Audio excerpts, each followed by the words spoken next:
Bismillahirrahmanirrahim. Innal hamdalillah nahmaduhu wa nasta'inuhu wa nastaghfiruh wa natubu ilayh wa na'udzu billahi min shururi anfusina wa min sayyiati a'malina. May yahdihillahu fala mudilla lahu wa may yudlil fala hadiya lahu.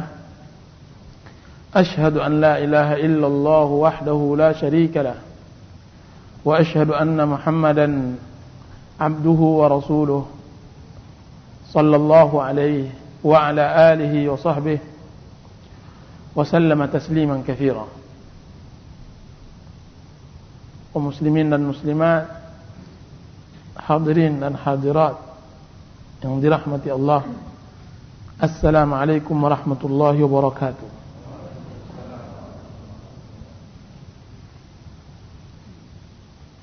Allah Subhanahu wa taala berfirman, ya ayyuhalladzina amanu kutiba alaikumus shiyam kama kutiba alal ladzina min qablikum la'allakum tattaqun. Hai orang-orang yang beriman, diwajibkan terhadap kamu berpuasa sebagaimana diwajibkan terhadap orang-orang sebelum kamu. Jadi berpuasa adalah sunnah Allah Subhanahu wa taala terhadap umat Islam dan terhadap umat-umat terdahulu. La'allakum tattaqun, agar kalian bertakwa kepada Allah Azza wa Jalla. Berpuasa tujuannya adalah la'allakum tattaqun, mudah-mudahan kalian bertakwa kepada Allah. Jadi Ramadan adalah pembelajaran. Puasa pada bulan Ramadan adalah pembelajaran. Belajar bagaimana kita bertakwa kepada Allah Azza wa Jalla. Belajar bagaimana meningkatkan iman. Belajar bagaimana kita beribadah kepada Allah Azza wa Jalla dengan cara yang baik. Belajar bagaimana bermuamalah dengan Allah. Dan alangkah banyaknya orang tidak pandai bermuamalah dengan Allah Azza wa Jalla. Belajar bertakwa, dan alangkah banyaknya orang yang tidak tahu bagaimana cara bertakwa kepada Allah Azza wa Jalla. Berletih, berpeluh di dalam beribadah, akan tetapi tidak dia lalui jalan takwa. Dia tidak telusuri jalan takwa. Dan Allah Subhanahu wa taala mengatakan la'allakum tattaqun, semoga kalian bertakwa kepada Allah Azza wa Jalla. Di dalam ayat di bawahnya Allah Subhanahu wa taala mengatakan juga yuridullahu bikumul yusra wa la yuridu bikumul usra. Sesungguhnya Allah Subhanahu wa taala menginginkan kemudahan dan tidak menginginkan kesusahan. Jadi puasa adalah kemudahan bagi seorang hamba, bukan pemberatan. Karena kemudahan yang diperoleh seorang hamba di dalam berpuasa hal yang sangat banyak dari nilai-nilai takwa yang bisa dia ambil di bulan Ramadan. Alangkah meruginya seorang muslim datang bulan Ramadan, dia tidak bisa mengambil nilai-nilai takwa tersebut. Alangkah malangnya nasib seorang muslim, dia melewati bulan Ramadan akan tapi dia tidak bisa belajar bagaimana beribadah, bagaimana bertakwa kepada Allah Azza wa Jalla pada bulan Ramadan. Nah, kajian kita kali ini adalah belajar bertakwa pada bulan Ramadan. Apa yang bisa kita ambil pelajaran dari bulan Ramadan? Rasulullah SAW menyebutkan kepada para sahabatnya tentang datangnya bulan Ramadan. Laqad ja'akum syahrul Ramadan. Telah datang kepada kalian bulan Ramadan. Syahrun mubarak, bulan yang penuh berkah, bulan rahmat, bulan maghfirah, bulan pengampunan. Berkah gimana? Dilipat gandakannya amal. Dilipat gandakannya amal. Begitu Rasulullah SAW Dan begitu juga para sahabat dan para tabi'in. Ketika telah berbunyi takbir pada malam Id, salah seorang tabi'in mengambil tangan saudaranya, kemudian dia ucapkan selamat, dia ucapkan taqabbalallahu minna wa minkum, dia menangis. Ketika ditanya, kenapa wahai fulan engkau menangis di hari yang seharusnya seorang muslim harus berbahagia? Apa katanya? Sungguhnya saya menangis dengan hilangnya hari-hari Ramadan. Dengan hilangnya hari-hari Ramadan. Berapa banyak seorang muslim tidak mau lagi hidup di dunia ini kalaulah bukan karena datangnya bulan Ramadan. Apa kata doa seorang muslim? Ya Allah, sampaikan kami, jika seandainya engkau mentakdirkan kami umur panjang, maka sampaikan kami bulan Ramadan. Balighna Ramadan, sampaikan kami pada bulan Ramadan. Kenapa itu? Karena Ramadan adalah bulan bazar. Ramadan adalah pasar Allah Azza wa Jalla untuk masuk surga. Rasulullah SAW mengatakan, Futihat abwabul jannah, bulan Ramadan dibuka pintu surga. Wa ghulliqat abwabun nar, dan ditutup pintu neraka. Wa suffidat syayatin, dan terbelenggu syaitan. Di luar Ramadan, seorang muslim sangat berat baginya untuk melakukan ibadah. Kan tapi di dalam Ramadan alangkah mudahnya. Bukan hanya mudah di dalam melaksanakannya, akan tapi berlipat gandaan pahala di sisi Allah Azza wa Jalla. Allah melipat gandakan. Bukan hanya mudah, akan tapi dilipat gandakan. Di dalam bulan Ramadan ada satu malam yang baik daripada 1000 bulan. Lebih baik daripada 83 tahun. Dialah malam Lailatul Qadar. Syahrul Ramadan alladzi unzila fihi al-Qur'an. Bulan Ramadan diturunkan di dalamnya Al-Quran Karim. Nah, di dalam menghadapi bulan Ramadan ini ada beberapa poin yang harus kita terangkan. Mudah-mudahan Allah Subhanahu wa taala memberi taufik dan inayahnya kepada kita, mengarahkan ubun-ubun kita kepada taat, beribadah kepadanya.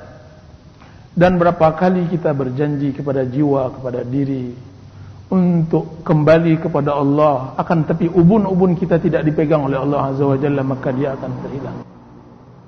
Dia akan melepas.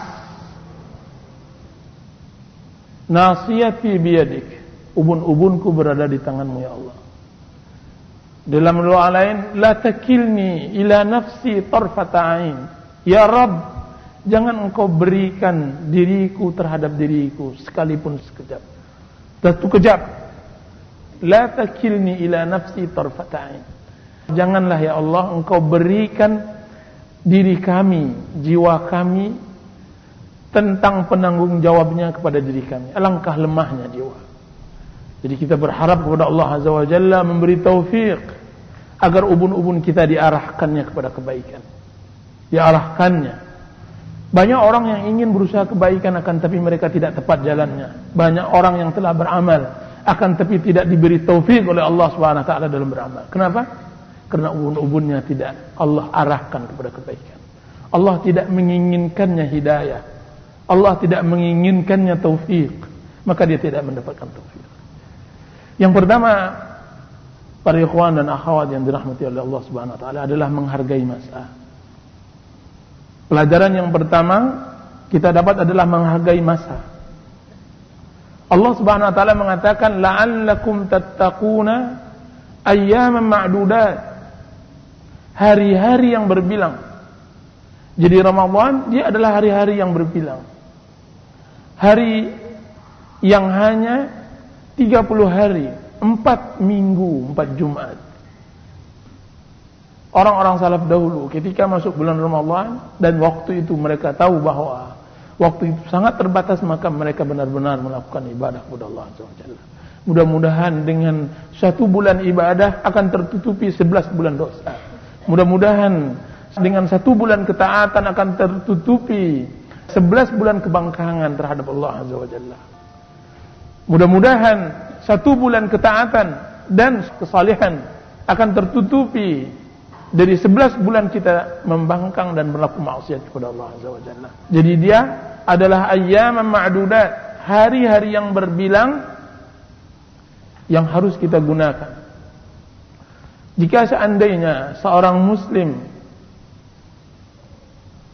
dilarang melalaikan waktu pada setiap saat, maka melalaikan waktu pada bulan Ramadan adalah perbuatan bodoh.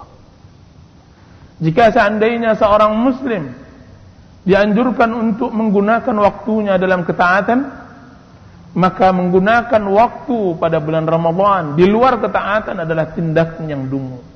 Dungu, bodoh. Orang yang lemah, orang yang pemalas.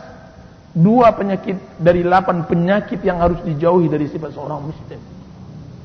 Disebutkan di dalam hadis sahih, Rasulullah SAW bersabda, Al-kayyisu man dana nafsahu wa amila lima ba'dal maut. Orang yang pintar adalah orang yang mengekang jiwanya dan beramal untuk kematian. Beramal untuk kematian. Semoga Allah Subhanahu wa taala dengan rahmatnya menganugerahkan kita untuk mendekatkan kematian kepada kita. Dan alangkah jauhnya kematian itu di mata kita.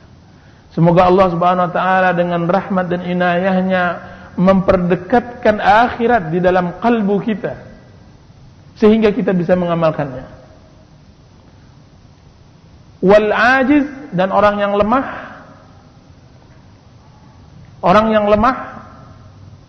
man atba'a nafsahu hawa, dialah orang yang mengikuti dirinya hawa nafsunya. Wa tamanna 'ala Allahil amani, kemudian berangan-angan kepada Allah Subhanahu wa taala dengan banyak pengharapan. Jadi dia mengikuti hawa nafsu, melepaskannya, mengulurkannya dengan hawa nafsunya, dia tidak tinggalkan kecuali sisa-sisa dan sempalah. Sisa-sisa dari kehidupannya dia berikan kepada Allah Subhanahu wa taala. Akan tapi kehidupannya yang mahal dia tidak berikan kecuali kepada syaitannya dan hawa nafsunya. Dia berikan. Masa mudanya kemana dia buang? Karena dia tahu masa sempalah umurnya dia akan berikan kepada Allah SWT. Masa mudanya diberikannya kepada hura-hura. Kecantikan dan keindahannya kemana dia berikan? Kepada syaitan, kepada hawa nafsu, kepada pemuasan diri, kepada ammaratum bisu. Akan tapi kepada Allah Azza wa Jalla dia berikan kepada sebelah waktunya. Di waktu pagi, di waktu siang, di waktu sore, waktu-waktu yang sangat berharga, kemana dia berikan kepada Allah Azza wa Jalla? Kemana dia berikan? Kepada sesuatu yang tidak bermanfaat. Kalaupun dia mencari rizki, akan tapi rizki yang tidak pernah diniatkan untuk akhirat. Sehingga lepas kontrol, semuanya dihalalkan dan semuanya dimakan. Akan tapi ketika mata sudah mulai mengantuk, badan sudah mulai letih, mulai membaca Al-Quran. Baru membaca Al-Quran. Satu ayat, ketika ayat dibaca oleh seorang muslim tersebut, tidur mengantuk, tinggal mengantuk. Dia hanya berikan ketaatannya kepada Allah Azza wa Jalla hanya sempalah. Bagaimana dia akan mendapatkan surga yang luasnya seluas langit dan bumi? Jannah arduhas samawati wal ardh. Allah Subhanahu wa taala mengatakan wasari'u ila maghfiratin min rabbikum wa jannah. Bersegeralah kalian kepada pengampunan dari Allah Azza wa Jalla dan surga. Jadi masa ini yang harus benar-benar digunakan. Barang siapa yang telah Allah Subhanahu wa taala disebutkan oleh para ulama bahwa manusia itu terbagi berapa macam dalam umurnya. Usia baligh, dari kecil sampai baligh. Usia baligh ini dia tidak untuknya dan tidak pula atasnya. Dia tidak berdosa dan tidak berpahala.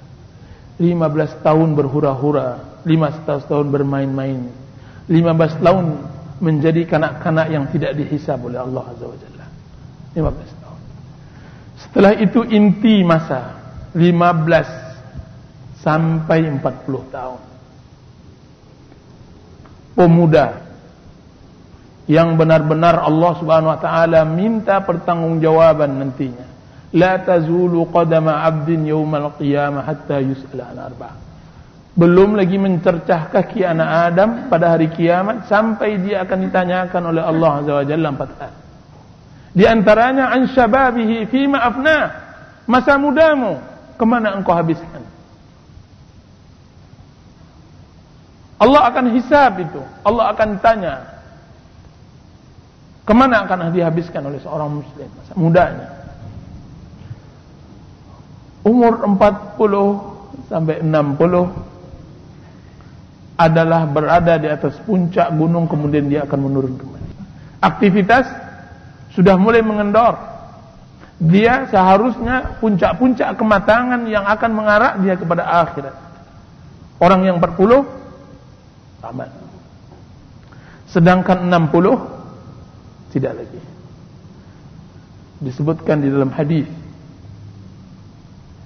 orang yang kalau seandainya sudah berumur 60 kan tapi tidak mengarahkan dirinya kepada kebaikan, maka ucapkan kata selamat pada dirinya. Demi Allah, orang yang sudah 60 tahun hidup, semua kehidupannya telah dia berikan kepada hawa nafsu, syaitan dan dunianya. 60 tahun belum juga sadar kembali, jangan harap dia bisa beribadah baik kepada Allah Azza wa Jalla. Dia sudah termasuk orang yang memang dilepaskan oleh Allah Azza wa Jalla. Layang-layangnya sudah diputuskan. Tidak lagi diharapkan baginya ketaatan. Mendengar azan tidak lagi tersentuh hatinya, sudah menjadi batu. Saya melihat banyak orang-orang tua yang berumur 60 tahun lebih. Ketika azan dia tidak akan bergerak. Padahal waktunya bukanlah penuh, sibuk. Dia adalah orang yang sudah dipensiunkan. Dia sudah pensiun. Dia juga tidak banyak bekerjaan lagi. Akan tapi ketika azan mendengar dia tidak ada tergerakkan, ketahuilah hatinya memang sudah 60 tahun dibaluri dengan dunia, sehingga bagaimana dia akan kembali. Maka disebutkan oleh para ulama 60 tahun masa adalah masa yang benar-benar luar biasa. Jangan pula berlomba-lomba dengan anak muda untuk mencapai dunia. Sudah habis masanya. Masa akhirat yang harus digali lagi. Jangan pula memacu penduduk dunia dengan dunianya. Sudah, tinggalkan. Engkau sudah bau tanah. Berkiblatlah kepada sesungguhnya uban yang berada di kepala adalah tanah. Lihatlah orang-orang yang sudah berumur, bagaimana sulitnya mereka memaksa diri mereka untuk melakukan ketaatan. Kalaulah bukan masa muda dibiasakan untuk melakukan ketaatan, maka pada masa tua sangatlah sulit, sangat berat. Disebutkan bahwa suatu hari datang malaikat maut kepada Daud alaihissalam, menziarahinya. Ketika telah lama berbicara dengan Daud, maka Daud berkata kepada malaikat, wahai malaikat maut, saya ingin kepada engkau sebuah kebutuhan. Saya ingin berbicara dengan engkau. Apa itu wahai Daud? Sebutlah. Kalau seandainya telah sampai ajalku, maka kabarkanlah, beritakanlah kepadaku. Baiklah, saya akan beritakan dan saya akan kirimkan utusan kepada engkau. Ketika sampai ajal Daud, datanglah malaikat maut. Apa kata Daud alaihissalam? Wahai malaikat maut, bukankah engkau telah berjanji ketika akan dekat datang ajalku, engkau akan mengirimkan 1 atau 2 utusan? Apa kata malaikat maut? Itu telah saya lakukan wahai Daud. Telah saya lakukan. Bukankah tegap badanmu sekarang telah menjadi bungkuk? Bukankah hitam rambutmu sekarang telah menjadi putih? Bukankah kencang kulitmu sekarang telah keriput? Itulah utusanku wahai Daud kepada semua manusia, mengabarkan bahwa kematian telah dekat kepada mereka. Itulah. Maka dicabutlah nyawa Daud alaihissalam. Seorang muslim haruslah pandai dan pintar bagaimana bercocok tanam di musim-musim umur. Musim-musim umur itu sangat berlaku di kalangan salafus salih. Taubah bin Summah rahimahullahu ta'ala, ketika satu hari beliau duduk sendirian, beliau memuhasabah dirinya. Dan alangkah baiknya seorang muslim bermuhasabah terhadap dirinya, menghitung dirinya. Dihitung-hitungnya umurnya, kiranya umurnya telah berumur 60 tahun. 60 tahun. Dikalikannya hari-hari dalam setahun, maka jumlahnya semua menjadi 21.500 hari. 21.500 hari. Kemudian dia katakan, kalau seandainya saya melakukan dalam satu hari satu dosa, berarti dosaku 21.500 dosa. Apa katanya? Ya wailah wa taubah. Alangkah merananya taubah, alangkah sengsaranya taubah bertemu dengan Sang Khaliq Azza wa Jalla dengan 21.500 dosa. Itu jika seandainya dia taubah melakukan satu dosa dalam satu hari. Bagaimana jika seandainya dalam satu hari melakukan 10.000 dosa, kemudian dia pingsan, kemudian dia tidak siuman kembali. Itu Taubah bin Summah. Taubah bin Summah rahimahullahu ta'ala. Jadi muhasabah tentang masalah waktu adalah yang penting. Yang kedua yang harus diperhatikan ketika memasuki bulan Ramadan adalah memahami bahwa dunia adalah perdagangan, bahwa dunia adalah perdagangan akhirat. Ibnu Qayyim rahimahullah mengatakan, bersiap-siaplah, sesungguhnya Allah Azza wa Jalla telah membukakan pintu bazar, pasarnya kepada kalian. Dia ingin memperdagangkan surganya, yang nantinya kalian akan membelinya dengan diri dan jiwa kalian. Datanglah ke bazar tersebut selagi Zat yang Maha Dermawan, Zat yang Maha Mulia masih membuka pasarnya. Jangan terlambat, jangan salah datang. Selagi dia masih buka, maka datanglah, juallah diri itu. Itulah yang disebut oleh Allah Subhanahu wa taala dalam surah At-Taubah, "Innallaha ashtara minal mu'minina anfusahum wa amwalahum bi anna lahumul jannah." Sungguhnya Allah Subhanahu wa taala telah membeli jiwa dan harta seorang mukmin bagi mereka surga. Yuqatiluna fi sabilillah, berjuang di jalan Allah. Fayaqtuluna wa yuqtalun, sampai berjuangnya mati-matian, dia membunuh ataupun dibunuh. Wa'dan alaihi haqqan fit Taurati wal Injili wal Quran, janji Allah di dalam Al-Quran dan Taurat dan Injil. Wa man awfa bi ahdihi min Allah, siapa lagi yang lebih menepati janjinya dari Allah Azza wa Jalla. Fastabshiru, berbahagialah dengan perjual beli kalian tersebut. Bibai'ikumul ladzi bay'atum bih, dzalika huwal fawzul adzim. Itulah kemenangan yang sangat besar. Jadi Allah Subhanahu wa taala membukakan masa-masa bazar adalah masa-masa dunia yang kita lewati. Itulah masa bazar tersebut. Ketika nyawa telah sampai di kerongkongan, maka tidak dibina taubat dan amal lagi. Apalagi ketika sudah sampai di alam barzakh, maka tidak ada amal. Semuanya hanya jaza, balasan. Hatta idza ja'ahul maut qala, sampai datang kepadanya kematian, baru dia mengatakan, ya Allah, aku kembali. Rabbirji'ni, ya Allah, kembalikan aku untuk beramal saleh. Tidak ada lagi.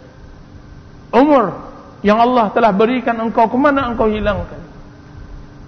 Waktu, kesehatan, kelapangan, kemana engkau buangkan?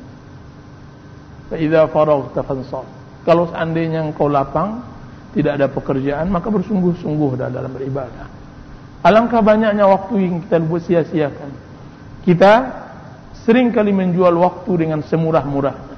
Kan tapi Allah Subhanahu wa taala mengatakan, fa idza faraghta fansab, kalau seandainya Anda lagi pensiun, kalau seandainya Anda lagi cuti, fansab, beribadahlah.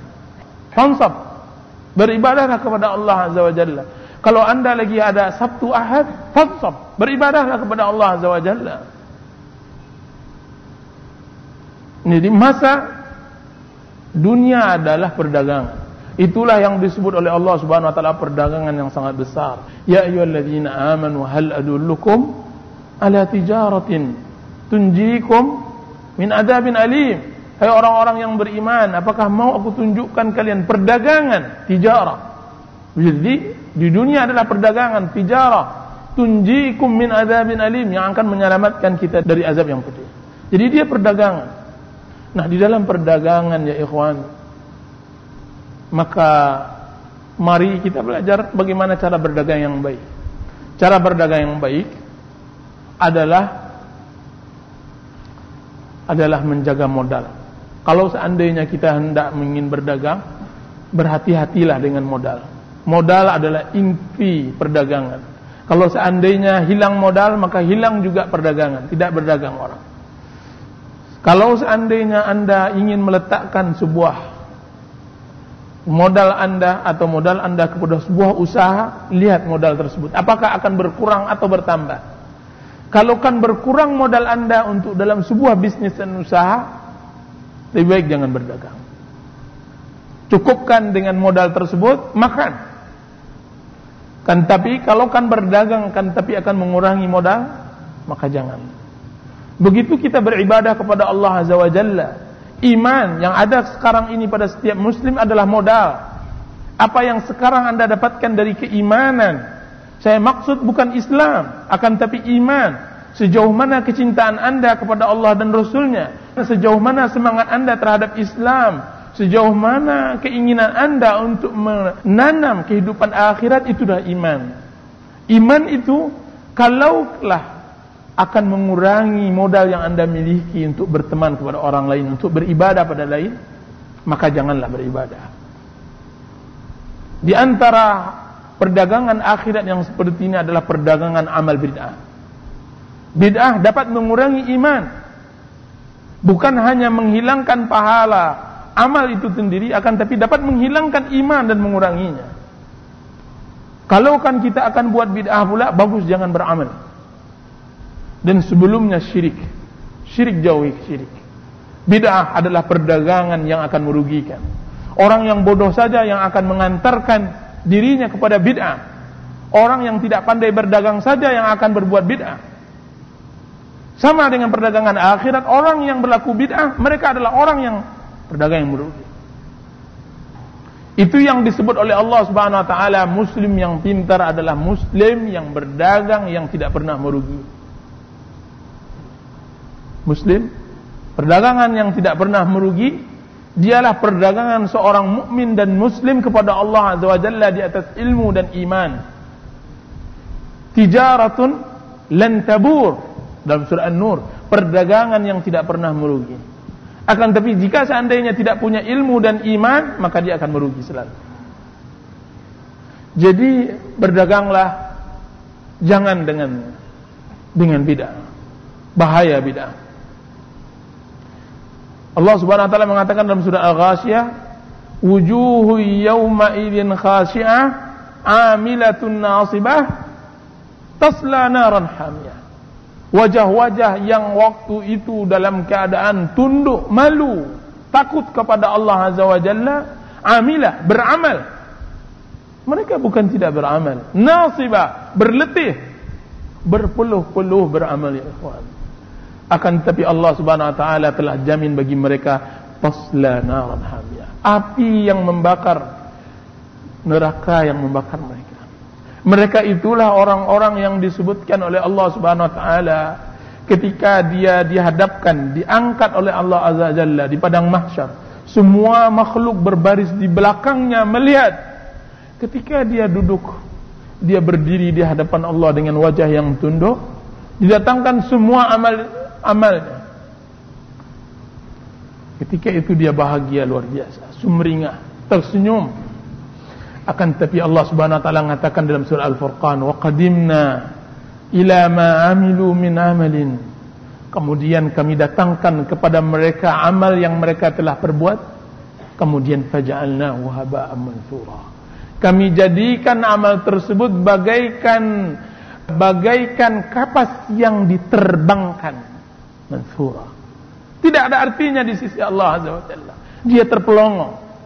Sebagaimana orang-orang yang lain di belakangnya terkejut. Si fulan yang Masya Allah az-zahid, abid, yang tidak pernah meninggalkan masjid dan musallanya, yang tidak pernah meninggalkan zikir dan ibadahnya. Kemana dia?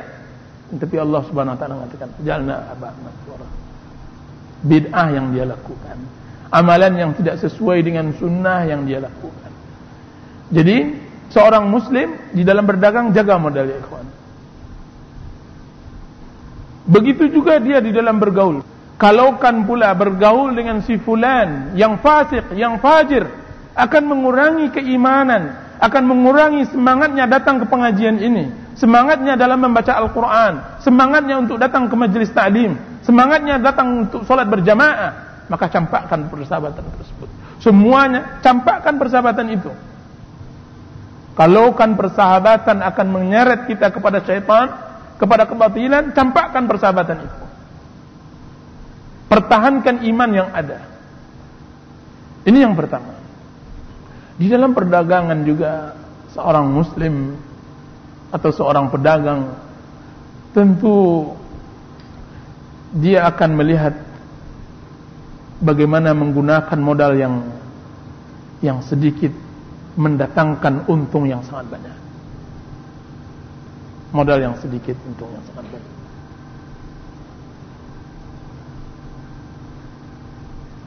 Ada yang bisa membelikan satu sawit dengan 25 rupiah? Tidak, 25 rupiah. Nah. Ada yang bisa berikan saya mercy dengan 100 rupiah mercy? Tidak ada. Akan tapi perdagangan akhirat ada, ya ikhwan. Perdagangan akhirat yang telah kita sia-siakan ada. Kita rela untuk menjemput banyak amal di dunia. Kita rela berkeliling hanya untuk mendapatkan keuntungan dunia. Kan tapi akhirat kapan kita berpikir seperti itu? Abad. Rasulullah SAW mengatakan as-sadiqul masduq, orang yang jujur tidak berdusta. As-sadiq al-masduq, orang yang jujur dan tidak boleh didustakan. Dia mengatakan kata-kata subhanallah adalah ghursun fil jannah. Subhanallah, kata-kata subhanallah adalah tanaman korma di surga. Tanaman korma di surga. Dan kata-kata subhanallah lebih murah daripada 25 rupiah. Rasulullah SAW mengatakan dalam hadis sahih, sebagaimana yang diriwayatkan oleh Abu Hurairah, satu ayat yang dibaca oleh seorang muslim lebih berharga daripada onta gemuk. Onta gemuk seharga dengan mercy. Pernahkah kita ketika orang berpacu dengan kita dengan dunia dan kita kalah, kita kalahkan dia dalam masalah akhirat? Apa kata seorang ulama? Kalau seandainya Anda melihat orang bersaing dengan Anda dengan dunia dan Anda kalah, kalahkan dia tentang masalah akhirat.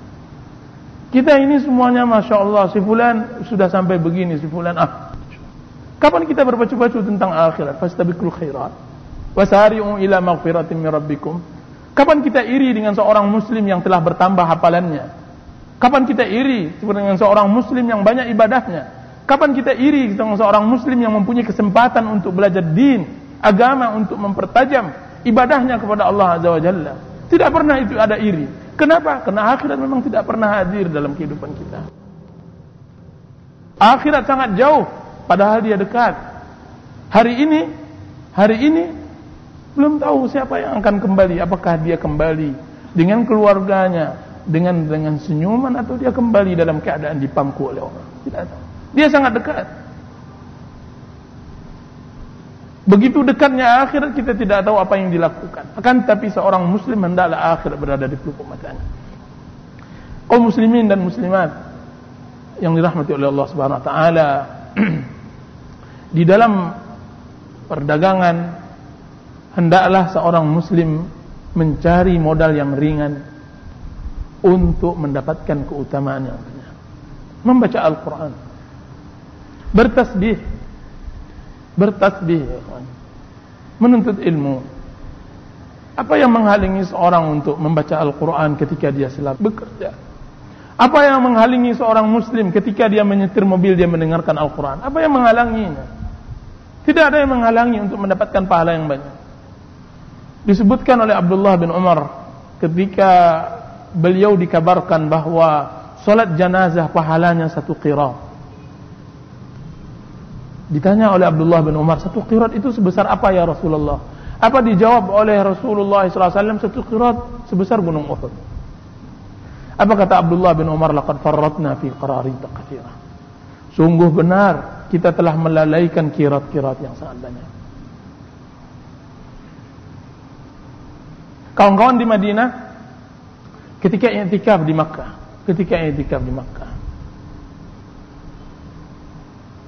ketika enak bergurau, enak bermain, enak berbicara, salah seorang mereka mengatakan, dulu ayo berdiri, salat 2 rakaat.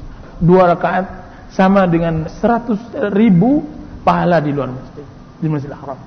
Kesempatan bagi kita 4 tahun. 4 tahun 200.000.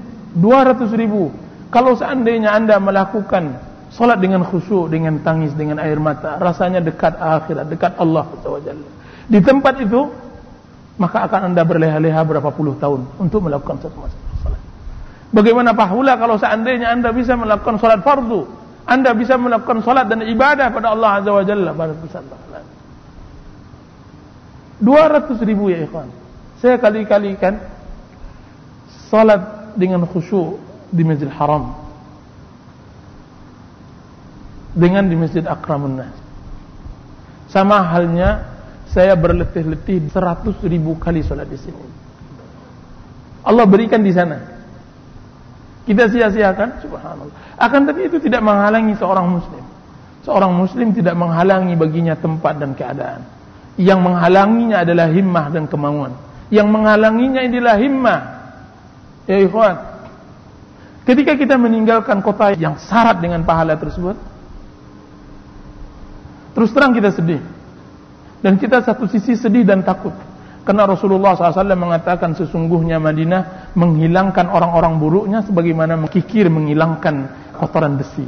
Kita takut kira kalau seandainya yang kita, ya Allah, saya ini adalah orang yang terusir karena saya tidak orang yang baik, satu sisi.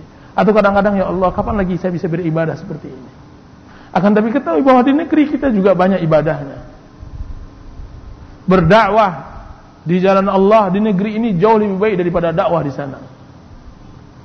Alangkah banyaknya orang yang perlu kita beri hidayah. Alangkah mudah. Berapa waktu yang lalu saya bertemu dengan salah seorang ikhwan, sama-sama tamat dengan saya.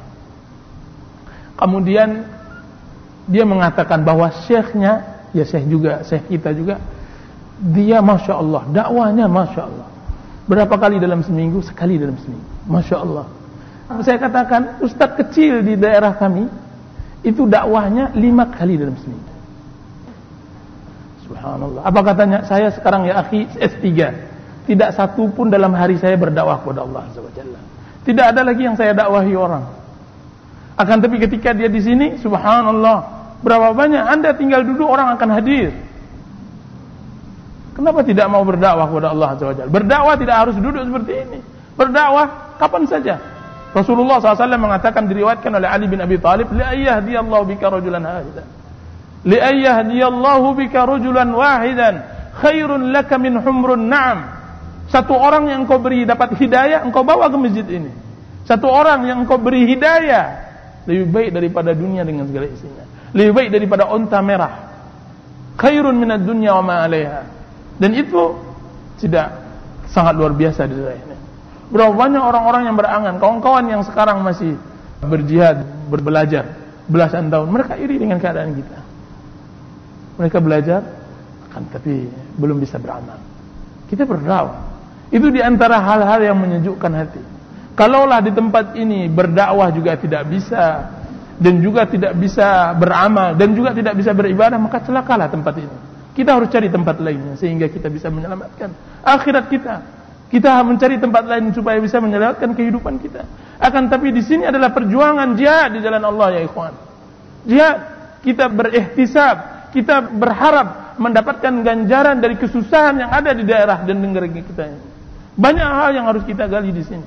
Dan bulan Ramadan adalah tempatnya. Bulan Ramadan nanti akan saya kabarkan apa yang harus kita bisa lakukan bagi seorang muslim pada bulan Ramadan. Belajar dari sana untuk nanti kita semai pada bulan-bulan yang lainnya. Anda bisa melakukan hal itu semua. Tidak mutlak antara seorang dai dan semacamnya. Di antara berdagang yang paling hebat adalah Anda duduk, minum, bertelekan bersama istri dan anak-anak di atas kursi goyang, sedangkan duit Anda diputarkan oleh orang dengan putaran yang samanya. Sedangkan Anda telah meletakkan mesin pencetak uang di mana-mana. Anda duduk. Tidak maukah antum semua seperti itu dalam masalah akhirat? Itu ada dalam masalah akhirat. Ada itu di akhirat ya ikhwan. Bukan tidak ada. Anda bercumbu dengan istri akan tapi pahala Anda mengalir dari yang lainnya, apakah tidak mau? Seperti itu. Tidak maukah seorang muslim dia mendapatkan nikmat akan tapi pahala juga mengalir seperti air di sungai? Yang tinggal hanya kemauan. Itu ada di dalam kehidupan akhirat. Rasulullah sallallahu alaihi wasallam mengatakan, "Idza mata ibnu Adam inqata'a amaluhu illa min thalath." Jika seandainya mati anak Adam, terputuslah amalnya kecuali 3 hal. Sedekah jariyah, ilmin yuntafa'u bih, aw waladin salihin yad'u lahu. Sedekah jariyah, ilmu yang bermanfaat, anak yang saleh. Dia sedang di alam kubur, akan tapi pahalanya masih berputar. Mesin-mesin pencetak uangnya masih berjalan, sedangkan dia itu pun dia bisa di dunia, dia masih di dunia, akan tapi mesin pencetak uangnya ada di dunia. Dan itu 3 hal. Makanya Rasulullah SAW 2 orang yang seharusnya diirikan. 2 orang yang seharusnya diirikan. Itnani maghmubani indan nas. 2 hal yang seharusnya diirikan oleh manusia. Orang yang diberikan oleh Allah Subhanahu Wa Taala harta, kemudian diinfakkan harta pada siang harinya dan malam harinya. Dia tebarkan harta supaya harta tersebut menjadi mesin pencetak amal, ibadah padanya. Dia berleha-leha, kan tapi amalnya sedang orang mencetak amal untuk. Infaklah yang dia berikan ke masjid, wakaflah yang dia berikan ke masjid, kan tapi dia coba lihat. Ilmin yuntafa'u bih, ilmu yang bermanfaat, ilmu yang dia berikan kepada orang, kemudian dilaksanakan, dia akan mendapatkan pahala yang serupa tanpa dikurangi 1 rupiah pun. Rasulullah SAW mengatakan, "Man dalla 'alal khairi kafa'ilih." Barang siapa yang menunjukkan kebaikan, maka seperti pahalanya seperti orang yang mengerjakannya. Menunjukkan kebaikan adalah sebuah tindakan yang bisa dilakukan oleh semua muslim. Menunjukkan kebaikan kepada seorang muslim, mengarahkannya kepada kebaikan Islam, dia sama mendapatkan pahala sama. Man dalla 'alal khair. Apalagi jika seandainya dia masuk ke dalam amal yang sekarang lagi tren bisnisnya adalah bisnis piramid, apa yang istilah sekarang ini, multi level marketing, MLM. Saya mengajarkan 100 orang. 100 orang mengajarkan di bawahnya 100 akan berjumlah 1 juta. 1 juta mengajarkannya, menjadi pahala terus mengalir kepada yang pertama. Subhanallah. Pahala yang sangat luar biasa. Yang mengesetnya, sentuhan tangannya, maka setiap detik-detik yang dilalui anak tersebut dalam kebaikan, orang tuanya akan mendapatkannya. Walad salih. Maka begitu mulianya seorang muslim di dalam membina rumah tangganya, karena dia tahu bahwa anak-anaknya adalah aset akhirat baginya, aset akhirat untuknya. Maka dia berupaya mati-matian untuk mendidiknya menjadi anak yang saleh. Bukan apa-apa, bukan hanya untuk mendapatkan dia menjadi anak yang saleh, penyejuk pandangannya dan penyejuk hatinya, bukan itu yang dia inginkan. Mudah-mudahan bisa mengalir semua pahala anak tersebut kepada dia. Mengalir pahala anak tersebut kepada dia. Jadi di dalam perdagangan akhirat harus kita lihat hal-hal yang seperti itu. Apa yang bisa kita amalkan dari 3 hal ini, maka jadilah. Semuanya amal ya ikhwan. Semuanya amal. Ilmu kalau tidak ditujukan dengan akhirat maka dia tidak akan berguna. Harta kalau seandainya tidak dilengketkan dengan akhirat maka dia akan sia-sia. Tidak akan ada gunanya namanya harta yang kita cari kalau seandainya tidak diikat dengan akhirat. Sebutkan kepada saya Abdurrahman bin Auf dan kekayaannya, Utsman bin Affan dan kekayaannya, Abu Bakar dan kekayaannya. Kemana mereka infakkan? Di jalan Allah Azza wa Jalla. Akan tapi sebutkan apakah mereka dikenal oleh manusia sebelum dikenal oleh Allah Subhanahu wa taala dan orang-orang makhluk yang berada di sekitarnya sebelum dikenal Allah Azza wa Jalla. Apakah mereka dikenal karena kekayaannya? Tidak. Mereka tidak dikenal karena kekayaannya.